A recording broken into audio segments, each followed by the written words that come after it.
baffe tujja kwasaba namwe muyimirire mugende abasomesa babalinze mutambule mpolampola mugende mu kibiina kyammwe mukama yeebazibwe tukwireko Oluganda Sharon mu ngalo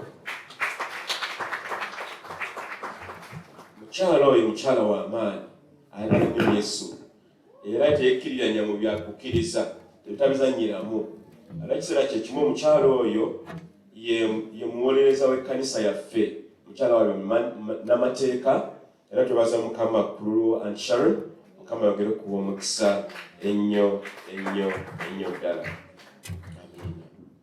Kale akaddeko katambulidde ddala njagezaako okudduka kubanga obudde budduse nnyo ddala naye mukama asigala mulungi. Mpozi nga sinaba kugenda mu byawandiikibwa njagala kano kayisaawo bintu nga bisatu. Ekisookera ddala tulina abasajja mu kanisa muno bw'oba ng'oli musajja ng'oyambadde empale enganzi kale ofcourse n'abakyala bambala empale abasajja baliwa ng'oli musajja kale muyimirire ku magulu ng'oli musajja bw'oba ng'oli musajja abasajja muliwo abateeka kasa muyinza okutuula naye nga weekakasa ng'oli musajja. Kakati abasajja tulina olukuŋŋaana lujja kubeera kawungeezi aka Friday eno nakusoma ekimeka 12 tulina olukuŋŋaana nga lw'abasajja ffekka tugendagenda mu kafubo tugere ku nsonga ezikwatagana ffe n'abasajja ekiro kyonna tugenda kusaba tugenda kwebaza tugenda n'okwogera ku nsonga zino abatannaba kufuna bakyala omukyala omukwano otya n'omumatiza Edward omutandikwa n'omumatiza ogamba kati Kenneth omumatiza ogamba kati nnyabo nja kutwala nno gwe nnyabo n'omutwala luddawa gamba nja kukumatiza kati tugenda kati nja basaba simanyi Miriam, do you have that registration sheet for the men?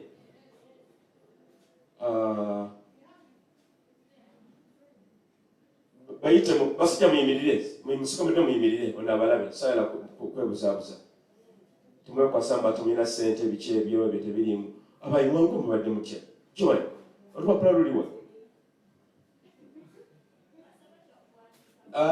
bajja kumpisaawo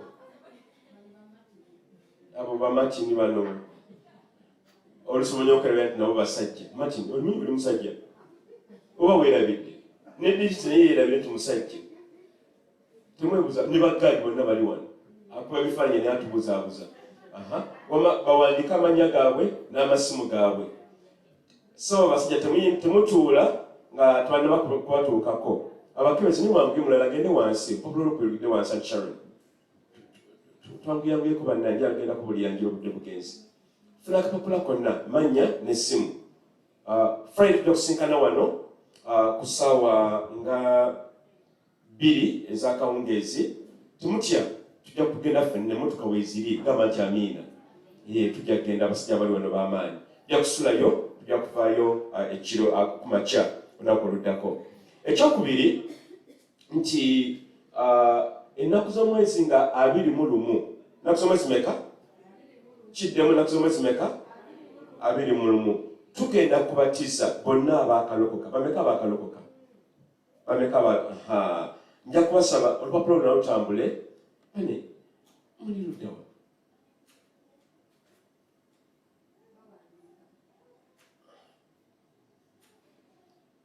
biri luddawa tebirimu nga babiri kuvaawa Cairo, Egypt oba South Africa?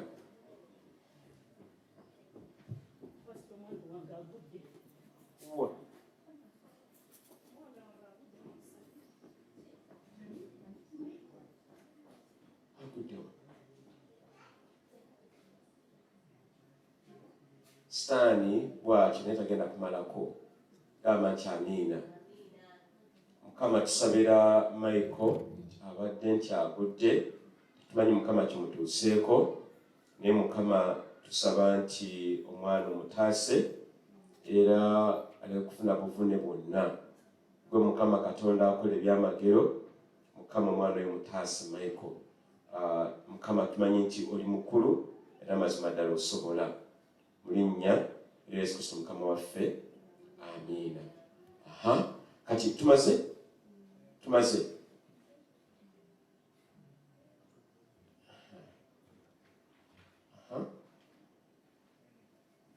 Bobo kwandisiza kuyiza kutuula.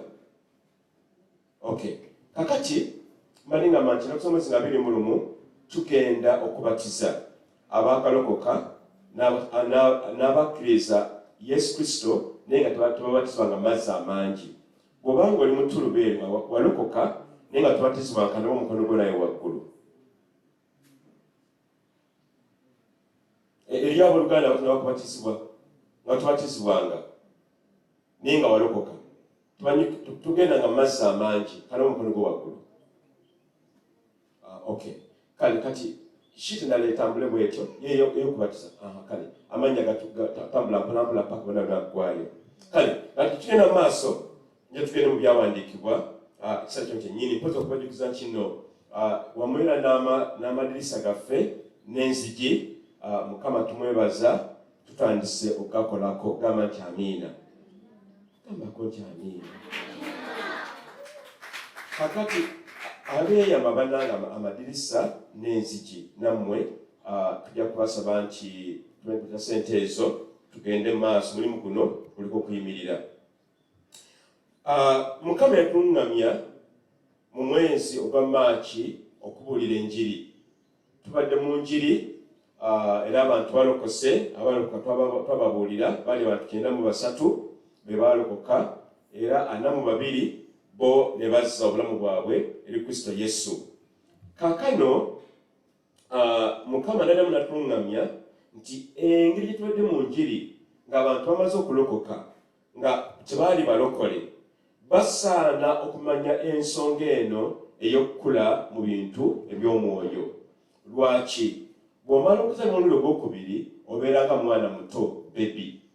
Ebiseera ebisinga obungi abaana abato ba bebi bintu bibiri ebyakwatako. Ekisooka tebayinza kweyamba bo bennyini kubanga babeera baana. N'ekyokubiri tebayinza kuyamba muntu mulala yenna kubanga ki? Baana.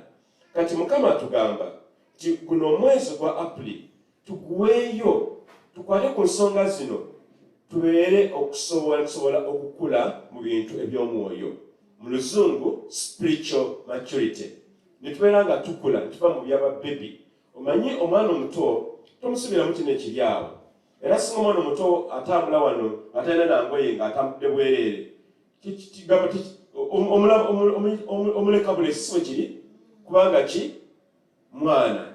Naye singa omusumba amaggyemu wano engoye n'alina okutambula wano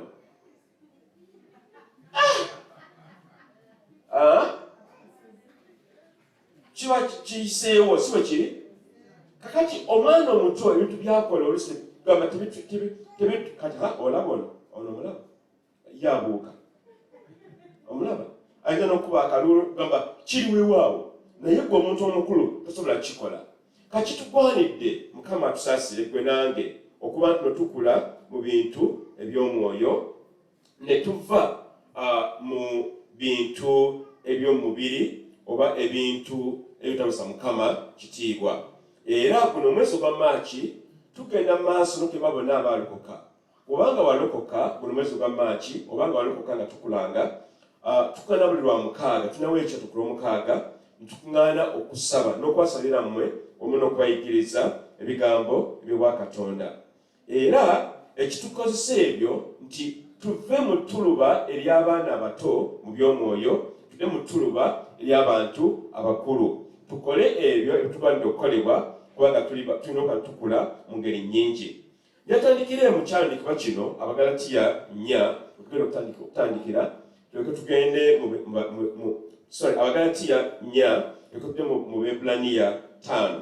Naye tujja kusoma ebintu bingi nnyo olwaleero. Nja kusoma funeka bayibuli eberenge kuli kumpi wamu ne kalamu yo wamu n'ekitabo kyo obeere nga owandiika ebintu bino osobole okuba nti obijjukira bulungi tusobole okugenda maaso ffenna wamu. Abagalatiya Pawulo awandiika mu ssula ey'okuna bw'ati bw'agamba omubulizi w'enjiri Pawulo eri ekkanisa y'Abagalatiya. N'agamba nti naye njogera nti omusika ng'akyali muto tayawulwa na muddu n'akatono, newankubadde nga ye Mukama wa byonna. Agambye atya?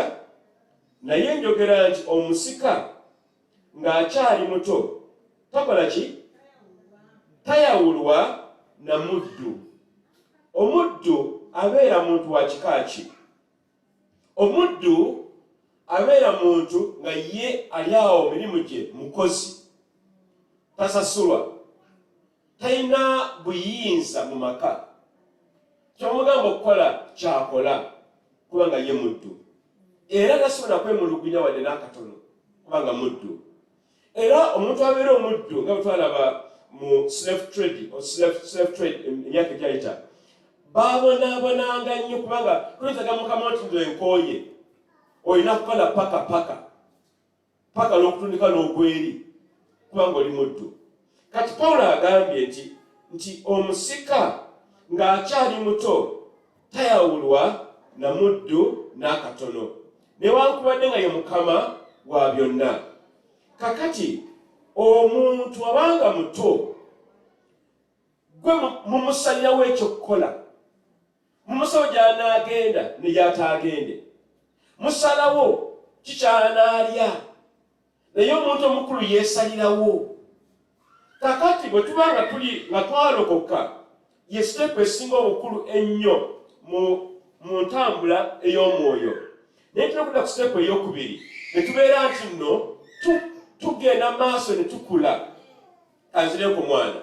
Omwana bw'aba ng'azaaliddwa alina okuba nti akula okumanya Katonda. Bw'aba takuze abeera muddu. Kyova osanga omusajja omukulu ng'ayogera nga mwana muto, tamanya kwekomako, tamanya byajja kwogera ne batajja kwogera kubanga ki? Endowooza ye ya kito.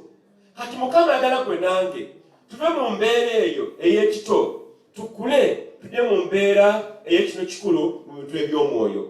Tujja kubirabamu katono nnyo biki bye tulaba nga tukuze mu bintu eby'omwoyo. Ebimu ku byo bwe kwenenya ebibi byaffe, nga twenenya ebibi byaffe obutakoowa, tusoma bayibuli zaffe obutakoowa, tuyaayana okumanya Katonda n'okukuŋŋaana nga ku Sande kuno.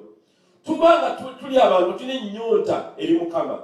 Abooluganda abatasaba nga bakirina okubeera, abo babebi bato. Tugenda kwalabako akafaananyi kaliwo nakakubye jakalaba, babebi bato. Naye omuntu omukulu alaga obuvunaanyizibwa. Omulokole tanaba kukula taba na buvunaanyizibwa. Asaba kyayagala okukola egyagenda ogenda n'agenda nga bwe kimugwanidde. Olina okuligambo bwe luti. Naye afugibwa abasigire n'abawanika okutuusa entuuko kitaaweeze yalagira edda. In other words, bw'obanga okyali muto ne Mukama takuwa obuvunaanyizibwa. Senga ondira omwana oyo omuto mugamba kale genda omufumbira obuugi ku sigiri, kikyoba ogenda okukola?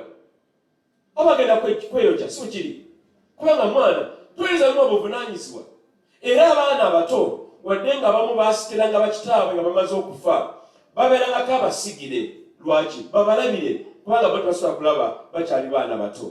Kati mu ngeri y'emu mu bulokozi bwe tufuna kuba tulina okuba abatubeererawo nga tukyakulakula, naye tulina okutuuka ekiseera nga tusobola okweyimirizaawo ogamba nti amiina. Noyimirira ku magulu go n'ogamba nedda ngenda kusaba olunaku olwaleero, ngenda kusoma bayibuli yange olunaku olwaleero, sijja kubba, sijja kunywa sigala kuba ndi mulokole nakkiriza Kristo Yesu. Kubanga okyali muto ng'okyabikola ebyo tuyinza okukuwamu akaagaanya. Gamba musino manyi olw'oluganda omu yalokoka bambi nga kawala gye kaali kamuwoomera buzibu. Era bwe yalokokanga oluusi agamba Musumba, kuno byansobyeko koze weewaawo, naye genda mu maaso otereeze. Naye kaakati musajja w'amaanyi, mubuulizi wa njiri, era musajja ono ne Sitaani amutya kubanga amumanyi, kati yakula takyali mu baana bato. Bayibuli egambye nti bana abato balina abasigire. Olwokusatu, bwe tutyo naffe bwe twabanga abato twabanga baddu nga tufugibwa ekyolubereberye eky'omu nsi. Naye okutuukirira kw'ebiro bwe kwatuuka, Katonda n'atuma omwana we eyazaalibwa omukazi eyazaalibwa ng'afugibwa amateeka, alyoke abanunule abafugibwa amateeka, tulyoke tuweebwe okufuuka abaana. Yesu Kristo yajja olokolebwe, ofuuke omulokole, oyagale Kristo Yesu. Mu kumwagala okwo okule, ove wooli kw'eryo eddaala ode ku ddaala eryokubiri. Tolina kubeera bebi atakula n'abeera obwezi, amata leero nkya, amata leero olunaku oluddako, abeera mu pampa ne diapers, anti bebi yeefukira. Olebeka abaana myaka 7, 12 nga bakyefukira. Ye gye bali babebi tebakula. Naye Mukama atuyambe tabalokole bw'oba walokoka tobeera nga bebi ow'ekika ekyo na 13 kyefukira. Olina okuba ng'omanya kituufu era ng'oyawula n'okwawula ebigwanidde. Abaebbulaniya 5 musonyi obudde butugenza kwesoma kipapapapa nnyo. Abaebbulaniya 5:12 Pawulo era agamba bw'ati, kubanga bwe kibagwanira okubeera abayigiriza olw'ebiro ebyayita, mwetaaga nate omuntu okubayigiriza ebisookerwako eby'olubereberye by'ebigambo bya Katonda, era mufuuse abeetaaga amata so si mmere enkalubo. Pawulo awandiika nga obusungu bumuli bubi. Bano abatakula bo baabaaki? Weewaawo baalokoka, bakkiriza Kristo ne bamusembeza, ne Kristo n'abaagala, ne bafuuka abaana ba Katonda. Era Mukama n'abaawula okubeera abantu ab'omuwendo gye bali. Naye baali tebakula. N'abagamba kati mwe mutuuse, tulina kutandika gye twatandikira ebisookerwako. Ebisookerwako bwe bulokozi. Naye Pawulo ng'alinga agamba nti bannange, weewaawo kikyaliwo naye tunaatuusaawa okubawanga amata agatawedde. Obutala emmere enkalubo. Mukimanyi nti omwana wawagenda kulya emmere tetumuwa muwogo. Bw'abeera muwogo tumukola tutya? Tumusota. Lwaki tumusota? Talina mannyo ebibuno tuno okuba tumusota abeere ng'agondagonda. Kati abooluganda eriyo bwe batyo nga bo bwe batyo musuma nsabiraako, tujja kukusabira weewaawo. Naye tekiyinza kubeera kyalubeerera. Yiga oluganda osibako ddi? Onoonyako ddi ku Mukama? Bayibuli ogisomyeko ddi? Oyinza okugamba simanyi kusoma. Kankubuulye kino. Oyina essimu yo. Essimu gy'oyina esobola okuyamba kaakano okuba nesobola okuwuliriza Bayibuli ku ssimu yeeyo. Nga tosomye naye ng'okola ki? Ng'owuliriza. Era Mukama tusaba atuyambe ng'ekkanisa eno twala okuteekawo okusoma kw'abantu abakulu. Tuyige okusoma n'okuwandiika. Tugambe nti amiina. Tukkiriza Mukama ajja kutuyamba. Twagala okgenda eyo. Lwaki? Tukiwa obutamanya, obutasobola kwesomera kyawandiikibwa. Naye walosa kyesomera, gamba gundi akusomere, gamba Peter njangu nkanzike kale wuwo, Bayibuli yange yiino, nsomeraako Oluganda. Owulirize. Mukama ffe yeebazibwe. Mukama atugamba tulina okuba tukula mu bintu eby'omwoyo. Nagambye nti buli kintu ekitakula oba omuntu nga takuze wabeera okutya kungi. Lwaki? Kubanga omuntu atakula aba yeeraliikiriza. Singa omwana aba azaaliddwa n'agaana okwogera mwaka gumu 2, 3, 4, 5, 6 wabeerawo ekikyamu. Era awo omusawo anoonyezebwa ddala kubanga so kirina okubeera. Omwana alina okuba ng'asobola okukula. Oba singa omwana alemererwa okutuula, ebeera nsonga nkulu nnyo. Lwaki omwana tatuula? Era naawe Mukama oluusi akwewuunya n'agamba ne Oluganda walokoka myezi 2, myaka 2, myaka 10 naye okyali awo bw'oti tali mu mazzi. tuveeyo tukule tujje eri Katonda. Era ekintu ekitakula kitera okufa. Singa osima mu kyuma ne gugaana okukula, enkomero yaagwo gwagenda kukala. Era ekitakula tekibeerako na bibala, tekirina busobozi, kibeerawo bwe kityo, tekikula, tekigaziwa. Era ekitakula kiwaniriza nannyini ky'okuleeta embazzi. Senga omuti ogwa mapapaali tekubeerako mapapaali nga muwanvu mukulu myaka 4-5, omuntu oyinza omunenya nti no aleese embazzi okugutemawo? Oyinza omunenya? Tetuyinza munenya. Lwaki? Tukuli bibala. Guliyo emiyembe ne bagamba omanya abasajja batujooga omuyembe musajja n'ogutazaala. Kale sijja kukyongerako naye omuti ogutabeerako bibala gusaana mbazzi. Lwaki? Tegukyayamba. Ate kavuna embazzi evaayo ne bukka wansi ng'omufumbi w'akawunga yeeyanza, afunye enku, gugenda mu kyoto. Bannange, tukule tudde mu bintu ebigasa tuyamba okusobola okukula mu bintu eby'omwoyo.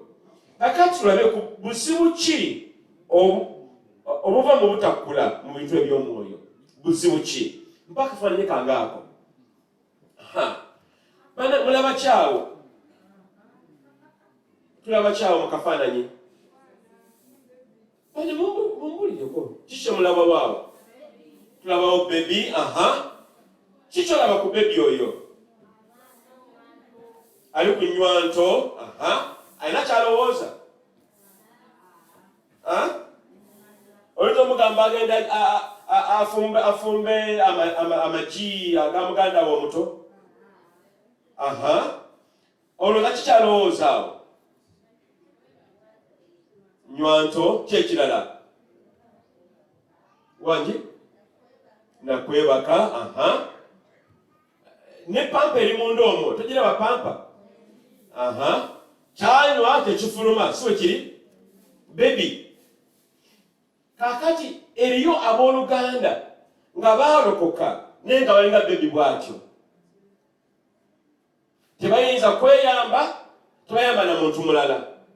Kibanoonya ge mata n'ennywanto n'okumusiba pampa. Era bava ku mata ago bamwa mmere nga nsotte. Lwaki? Mwana, bebi. Mukama tukoowola gwe nange tuve mu mbeera efaanana bweti, kubanga awo omulabe ajja tukba. Kati olowooza ku kintu kino. Senga omusota guzze nga munene ne gusanga omwana ng'ali mu mbeera bwetu nga Mukama tayambye, of course Mukama ayamba, omwana oyo ayinza okwetaasa. Namunsi gye muba nange ayinza okuyamba mwana munne, ayinza okuyamba maama we. Lwaki abatasobola? Muntu tali mukalowooza. Bebi, Mukama atusaasira abooluganda bwe twate tukuze mu by'omwoyo, mu kusaba, mu kwegayirira, okusoma Bayibuli, okwenenya ebibi, okubatizibwa mu mazzi amangi, tubeera nga baana bwe bati. Bebi, muntu olokosa emyezi 2, 3, 4, 5, 6 toli nkyukakyuka. Mukama atukoola tubiveemu ebyo. Katulabe bubenje ky'obulala obuvaamu nga tuli mu mbeera bwetyo. Ekisookera ddala kwe okubeera nga tetukula, tetugenda mu maaso mu bintu eby'omwoyo. Nga bwe tukola mu bintu eby'omu mubiri n'eby'omwoyo bitutwanidde okukola, tutwanidde okukula. Nobeera tuno bw'ojja mu kkanisa okusinza, tetugamba owa akatandika onyimba oba tozimanyi n'otula n'oyimirira bw'oti segalaale noyita n'okomawo. Tetugaanyi. Naye bumala omwezi ogusooka n'ogwokubiri tubeerawo kakwatayo mu nsi ey'omwoyo, obeera nga bebi oli. Bebi tokula. Kati omuntu yenna ng'ali mu kifaananyi kye kya bebi abeera n'ekizibu ekyo tunaba takula, tabaako na bibala biri awo.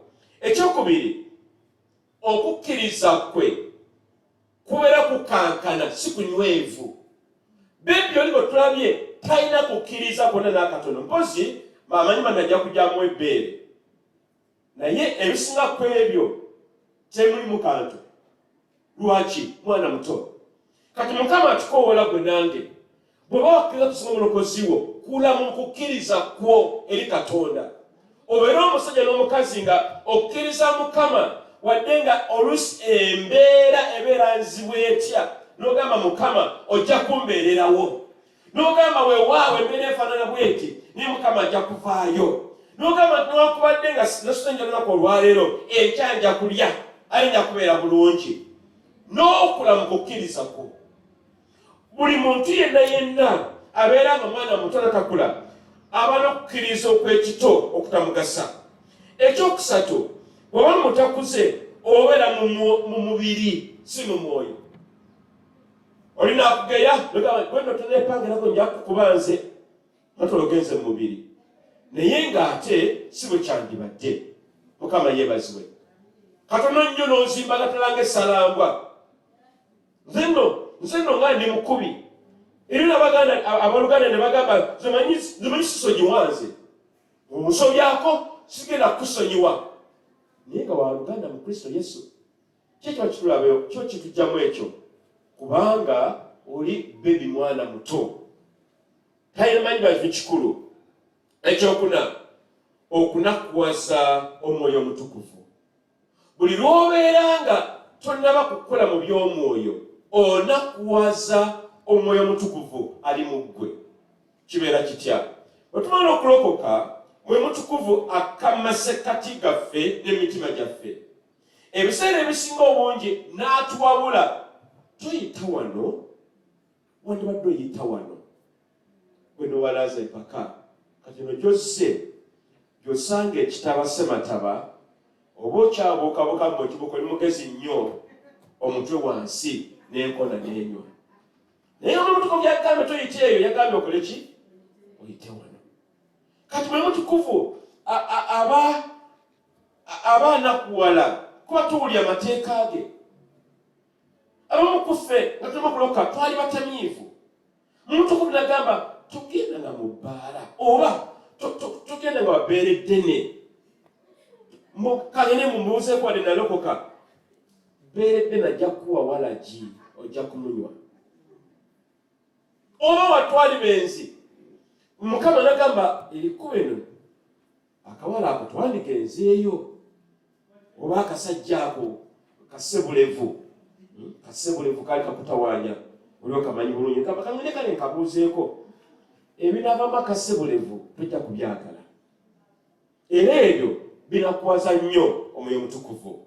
Era nga bwone obulaga oba ebiva obubi obuva mu butakula mu bintu by'obwa Katonda. N'ekyokutaano, omuntu bw'aba nga takuze mu by'omwoyo abeera kalebwerebwe okuddayo gye yava. Abeera nga embwa emaze okusesema n'ekomawo mu misimi bye yasesema n'ebiwuutawuuta. Brenda akagadde ako. Bwe tukubeera. N'omubuuza oluganda waaye nga tukyakulabako. Anti musumba. Emboozi ziwe tezigatta. Omuntu watokuze obeera kalebwerebwe okuddayo gye wava. Katulina okutukiseera tusalewo bemanga nalokoka siddayo mabega. Nennyina ningamba nze ndi wa Kristo Yesu. Tuyinga olimu nga tugamba nze ndi wuwo. N'omubiri wange gwonna gugwo. Mukama atukola mu Luganda gwe nange tukule mu bintu eby'omwoyo. N'ekyokutaano nti omuntu atakula mu by'omwoyo taba na bibala. Abeera ekigambo ky'Oluganda barinesi. Abeera mugumba taba na bibala.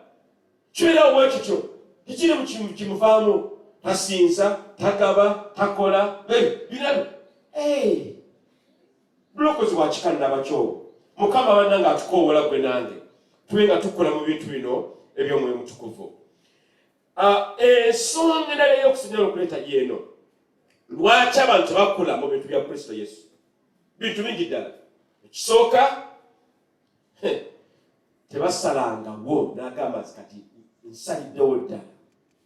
Bw'otumaze okulokoka salirawo ddala ogambe nti kati nze ensingi kyayi ngivuddemu kanzirere Kristo Yesu. Ekyo kibeera mu mutima gwo ne mu bigambo byo ne mu bikolwa. Ab'okufa twalokoka twasalawo n'ogamba nze siridda mu mabega ngenda mu maaso na Kristo Yesu. Bw'oba tosazeewo ojja kuddirira. Era ekyo abantu kibalemesa okukula okumanya Yesu. Ekyokubiri, senga ennono za Bayibuli zikulema okukwata, katugambe okusoma Bayibuli, okusaba, okwenenya ebibi, okubatizibwa amazzi amangi, okufuna Omwoyo Mutukuvu n'ojjuzibwa obulamu bwo kyekiraba ennaku sizawala nnyo, okujjuzibwa Omwoyo Mutukuvu n'ebiringa ebyo, oba ojja kuddirira. Naye Mukama atuyambe temuddeyo mabeka eyo. Abalala balemererwa okukula bwe baba nga balina empisa ezibatawanya mu bulamu bwabwe. Empisa ebintu bakola, bad habits, empisa embi, tugambe enneeyisa embi, obukyayi, empalana, obusungu, obutasonyiwa, obuteenenya n'ebiringa ebyo. Senga bikulemerako ggwe nga wakkiriza Kristo, oyinza obutakula mu mbala z'obwakatonda. N'ekyokuna, tuva mu famire ze tuvaamu nga eriyo gye tuba eryagalandira, nga mu bika bye tuvaamu abantu balokoka, benzi, babbi, ng'abantu bye tuvaamu babeera mu byakunoonya misambwa na sitaani. Senga watosazeeko mirandira ekyo, kye tubagambye tuno buli wa mukaaga twewaddeyo okubeera nga wano mu kkanisa, tubayambe bwe n'abakalokoka n'abo abalokoka edda, mujje tubasabire tukutule emirandira ekyo tugiviireko ddala, kubanga omulandira singa watugukutudde ekimera kiddamu ne kimera. Singa otema kalitunsi n'omutema bwoti pa n'agwa wansi n'ojjawo omuti, ennaku nga 2-3 kyekiddako mubuli kikiddako gunamu ne gubeera obulala bubeera nga na buna, ogwali ogumufuuka bumeka buna. Kati emirandira egyo n'egyo emisingi egiri mu bika byaffe neraffe abo n'Abaganda, of course n'abatali Baganda bibatawanya, naye enjogera kyemmanyi bintu ebyo bikulu tulina okubitemako tuviireko ddala. Mukama yeebazibwe. Kaakati obudde bwe bugenze, benefits of spiritual growth in a believer's life. Biki bye tufuna nga tukuze mu bintu eby'omwoyo bingi nnyo, naye kanzio bina byokka. Ekisooka, ofuna enkolagana ennungi ne Katonda. Bano abasajja ba Nuuwa, ba Ibulayimu, bano abasajja ba Ezekiel, bonna abo balina enkolagana ennungi ne Katonda. Lwaki? Baali bakuze mu bintu eby'omwoyo. Ekyokubiri, tusobola okubaamu ebibala eby'Omwoyo Omutukuvu. Abagalatiya 5:22 n'23 gamba kiba kisobola okubaako ebibala. Niba obanga twekuze mu by'omwoyo, tolina ebibala genda kuvaako. N'ofuna essanyu oba emirembe oba obugumiikiriza oba ekisa oba obulungi n'ebirala ebiringa bwe bityo. N'ekyokusatu tufuna ekirala ye mwoyo ow'okwawula n'okutegeera. Singa balina mwoyo wakutegeera Oluganda kijja kutawaanya nnyo, naye nga ebyo tubikungula nga tumaze okukula mu Kristo Yesu. N'ekyokuna tufuna eddembe okuva mu bintu ebyatutawaanyiza ennyo gye tuva. Gamba nti amiina. N'abagambye abamu kuva gye tuva baali basamize, babbi, benzi, bayiwanga emisaayi, agagabi ago naffe gatumanye okutawaanya oba nga tugakutuddeeko, naye okuba nti okuze mu Kristo Yesu gonna ago ng'ogasalako. Mukama yeebazibwe. Nabagamba nti nze nazaalibwa bweru w'amaka aga kitange. kitange yali yawasa omukyala we mwaka 1940 Namirembe Cathedral. Musajja yali mugatte ddala n'empeta ng'eyange. Era ne jjajjange Kanoonya ne yali mugatte Namirembe. Naye taata wange simanyi mukuuba ebigere bw'ati eyo yasanga maama baakola nange sibimanyi nenze yavaamu. Naye nze nensalawo Katalina gwe nina ewange eyampeena empeta paka kufa.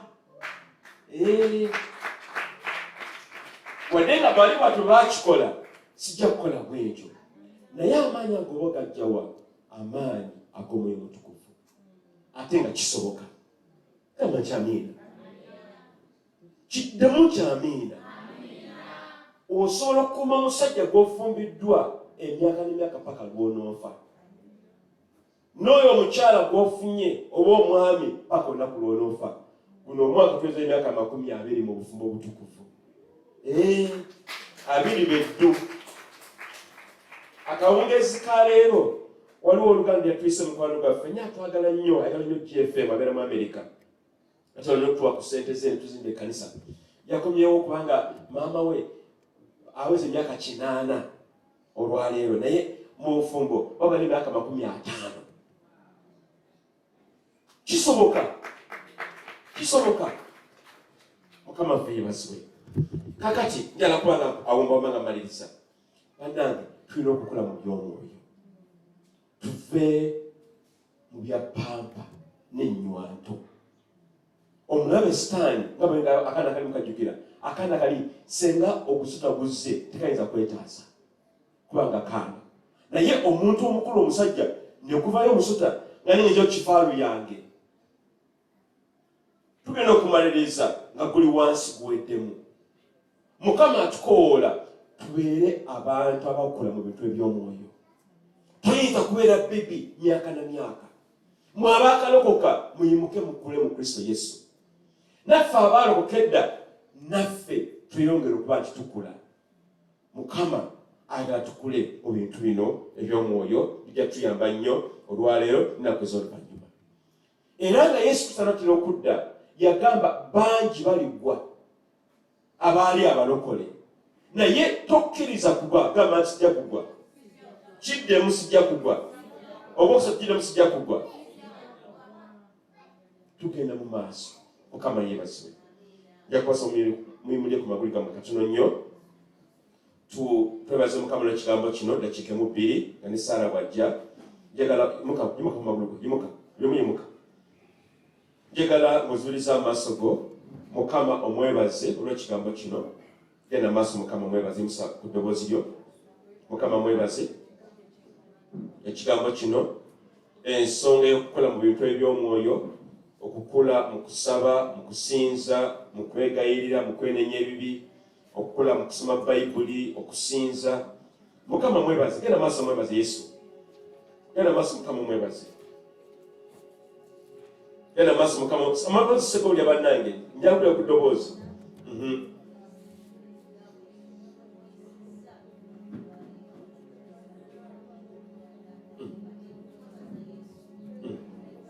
Rabasali reboterere bali rabagaseri. Mukama kanisa eno okula. Twagala abaana abato mu kanisa abatakula naye abantu abakulu mu Kristo Yesu.